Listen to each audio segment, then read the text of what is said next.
श्री स्वामी समर्थ. मकर संक्रांती म्हणजे फक्त एक सण नाही, तर तो आहे नवीन ऊर्जा, नवीन सुरुवात आणि आयुष्यातील नकारात्मकतेला निरोप देण्याचा दिवस आहे. मंडळी, या दिवशी आपण एकमेकांना तिळगुळ घ्या, गोड गोड बोला असं म्हणतो. कारण संक्रांती आपल्याला शिकवते की कटू अनुभव विसरून गोड बोलायला, गोड वागायला आणि गोड विचार करायला शिका. मंडळी, संक्रांतीला सूर्यदेव मकर राशीत प्रवेश करतात, म्हणजेच दक्षिणायन संपवून उत्तरायण सुरू होतं. अंधारातून प्रकाशाकडे, दुःखातून समाधानाकडे आणि थांबलेल्या आयुष्याला गती देण्याकडे नेणारा हा पवित्र काळ असतो. म्हणूनच या दिवशी महिलांनी काय परिधान करावे, कोणते रंग वापरावेत, काय टाळावे याला फार मोठं महत्त्व आहे. म्हणूनच मी तुम्हाला हे सगळं या व्हिडिओमध्ये सांगणार आहे. मंडळी, आता आपण बघूया मकर संक्रांती 2026चे शुभ रंग.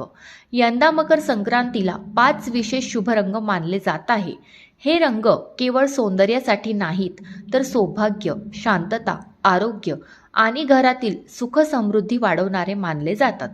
त्यामधला पहिला रंग आहे हिरवा रंग. हिरवा रंग म्हणजे समृद्धी, वाढ आणि समाधान. संक्रांतीला हिरव्या रंगाची साडी किंवा हिरव्या बांगड्या घातल्यास घरात आर्थिक स्थैर्य येतं, पती पत्नीतील समज वाढते आणि मनाला शांतता मिळते. दुसरा रंग म्हणजेच पिवळा रंग. पिवळा हा सूर्यदेवाचा आणि गुरूंचा रंग आहे.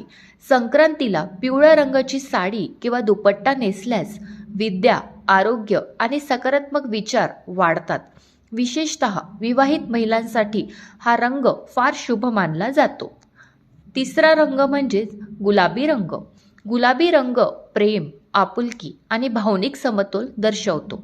घरात सतत तणाव, भांडणं असतील तर संक्रांतीला गुलाबी रंग परिधान केल्याने नात्यामध्ये गोडवा वाढतो. चौथा रंग म्हणजेच केशरी भगवा रंग. केशरी रंग हा आध्यात्मिक ऊर्जेचा प्रतीक आहे. या रंगाचे वस्त्र परिधान केल्यास वाईट नजर, नकारात्मक शक्ती आणि अडथळे दूर राहतात. पाचवा रंग म्हणजेच मोरपंखी निळसर हिरवा रंग. हा रंग मानसिक स्थैर्य देतो. ज्यांना सतत चिंता, भीती, अस्वस्थता जाणवत असेल त्यांनी हा रंग आवर्जून वापरावा. महिलांनो, संक्रांतीला आता हे रंग टाळायचे आहे. म्हणजेच संक्रांतीला या रंगाची साडी घालायची नाही आहे. संक्रांतीसारख्या पवित्र दिवशी काही रंग ऊर्जेच्या दृष्टीने अशुभ मानले जातात. त्यामधला पहिला रंग आहे काळा रंग. काळा रंग नकारात्मक ऊर्जा शोषतो.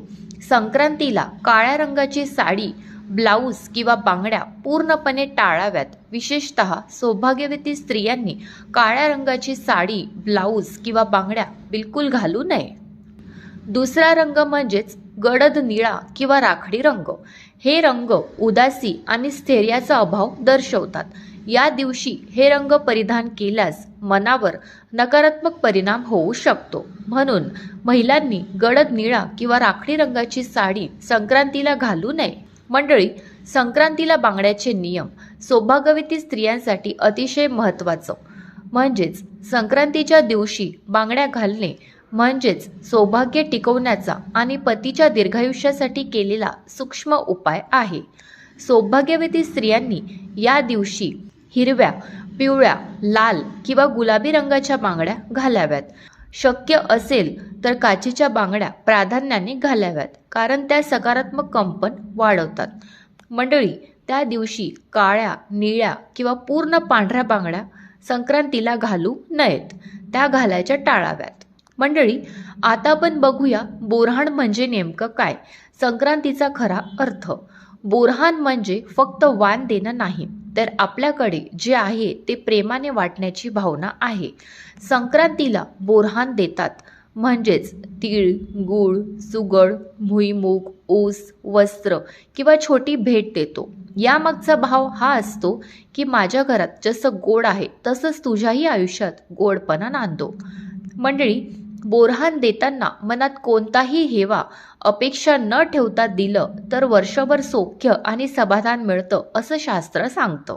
मंडळी, आता आपण बघूया की यंदा संक्रांतीने कोणते वस्त्र परिधान केले आहे.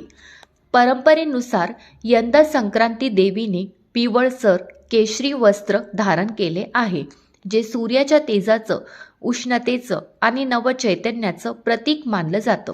म्हणूनच यंदा पिवळा, केशरी किंवा हिरवा हे रंग परिधान केल्यास सौभाग्य, धन आणि घरात आनंद वाढतो अशी श्रद्धा आहे. मंडळी, मकर संक्रांती 2026 हा दिवस आपल्या आयुष्यातील नकारात्मकतेला निरोप देऊन नव्या आशेचं दार उघडण्याचा दिवस आहे. या दिवशी सूर्य उत्तरायणाला लागतो, म्हणजेच अंधार कमी होऊन प्रकाश वाढायला सुरुवात होते. म्हणूनच संक्रांती आपल्याला शिकवते की दुःख कितीही असलं तरी ते कायमचं नसतं. आपण त्या दिवशी तिळगुळ घ्या, गोड गोड बोला असं का म्हणतो? याचा अर्थ फक्त गोड पदार्थ खाणं असं नाही. आयुष्यात अनेकदा तिळासारखी कडू परिस्थिती येते. माणसं दुखावतात, अनुभव बोचतात, पण त्यावर गुळासारखी गोड वाणी, संयम आणि समजूत ठेवली तर नात्याची गोडी टिकून राहते. संक्रांती आपल्याला हे शिकवते, कडूपणा मनात न ठेवता गोडपणा पसरवायला शिका.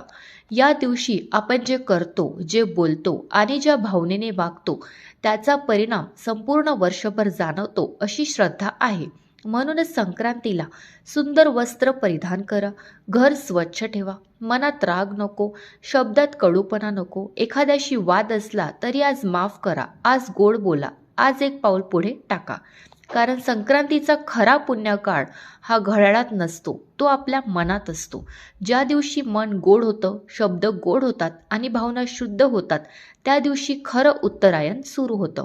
तिळगुळ घ्या, गोड गोड बोला आणि 2026च्या संक्रांतीपासून आपल्या घरात, नात्यात आणि आयुष्यात शांतता, सौख्य आणि समृद्धी अखंड नांदो हीच ईश्वरचरणी प्रार्थना.